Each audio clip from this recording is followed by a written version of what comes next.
Malaysia kita punya, kita jaga sama-sama. Cintai Malaysiaku, kita jaga kita. Denyut nadi suara rakyat bergema di channel ini. Jangan lupa tekan butang subscribe, like dan share. Salam sejahtera Malaysia, denyut nadi suara rakyat bergema di channel ini. Akhirnya Majlis Agama Islam Negeri Selangor muncul buat kenyataan yang mengejutkan. Ahmad Dusuki kena lagi. Mais selar kenyataan Ahmad Dusuki.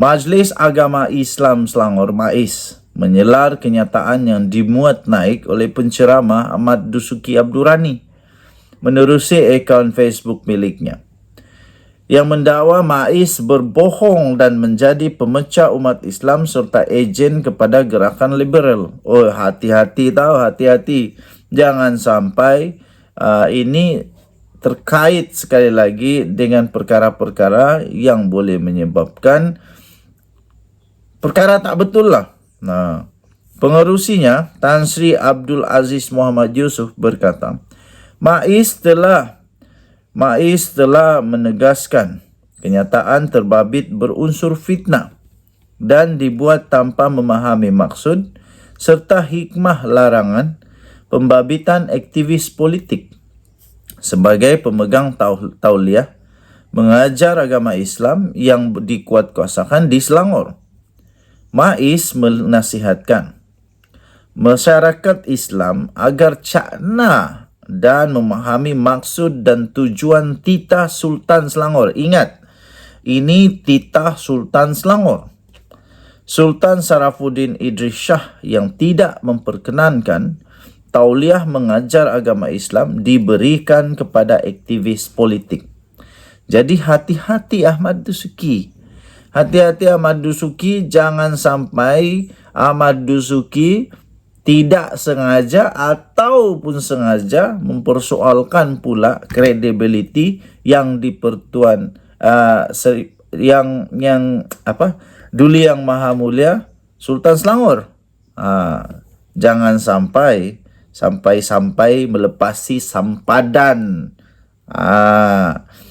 MAIS menasihatkan masyarakat Islam agar cakna dan memahami maksud dan tujuan titah Sultan Selangor. Okey. MAIS menjelaskan bahawa aktivis politik yang dimaksudkan dalam larangan ini tidak terhad kepada orang yang memegang jawatan dalam mana-mana parti politik sahaja, katanya dalam kenyataan pada hari ini.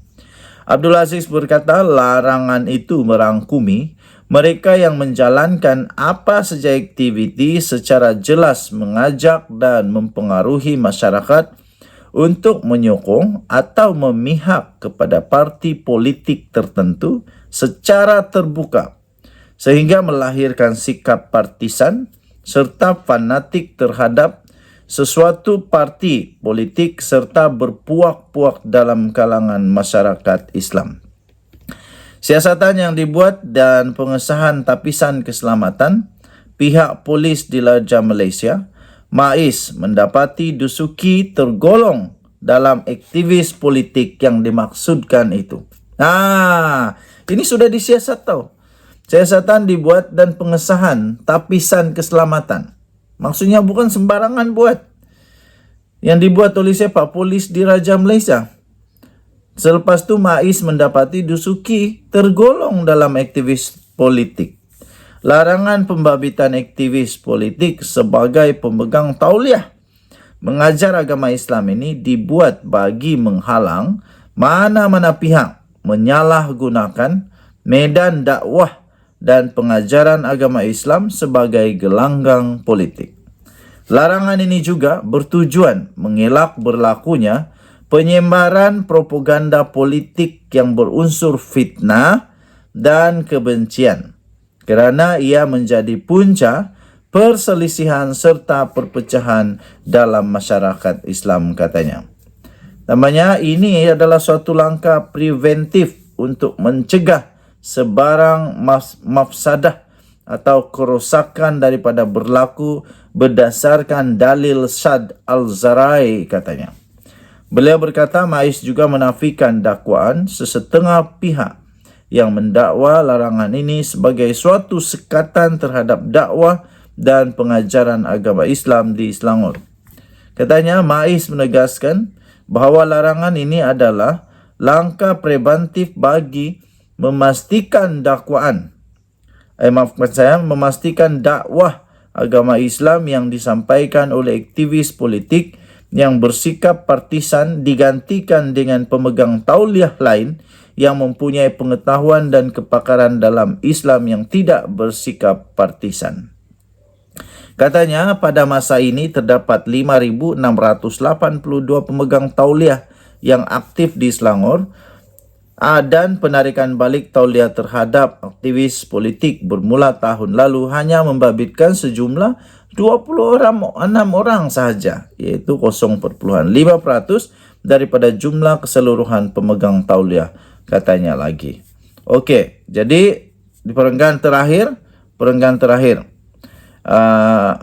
MAIS juga menegaskan sentiasa committed untuk memastikan aktiviti dakwah dan pengajaran agama Islam terus subur sebagai medan penyebaran ilmu serta bebas daripada propaganda politik. MAIS ingin menasihatkan semua pihak agar sentiasa berhati-hati dan tidak mengeluarkan sebarang kenyataan yang menghina, mengingkari atau mempertikai titah Sultan Selangor atau arahan MAIS, kerana ia adalah suatu kesalahan yang boleh dikenakan tindakan di bawah enactment jenayah syariah Selangor 1995, katanya. Okey, tuan-tuan dan puan-puan yang dihormati sekalian, saya ingin menegaskan supaya Ahmad Dusuki cepatlah bertobat. Bertobat maksudnya bukan kerana dosa apa, tapi bertobat supaya tak lagi mempersoalkan benda ni. Kerana nanti akhirnya secara tidak sengaja Ahmad Dusuki boleh mempertikaikan titah Sultan Selangor tahu. Jadi lebih baik muhasabah dirilah. Lagi pula hanya di Selangor kan, Ahmad Dusuki hanya kena tarik dia punya tauliah di Selangor saja. Jadi di tempat lain mungkin boleh lagi. Jadi apa yang risau sangat? Boleh lagi buat tempat lain. Boleh buat ceramah politik pula, minta maaf. Boleh buat ceramah agama lagi di tempat lain. Jadi apa masalah dia? Lagi pula ini adalah titah Sultan Selangor. Sultan Selangor punya kebijaksanaan. Sultan Selangor punya pertimbangan mutlak dan daulat daripada tuanku. Jadi hormati. Denyut nadi suara rakyat bergema di channel ini. Bye-bye.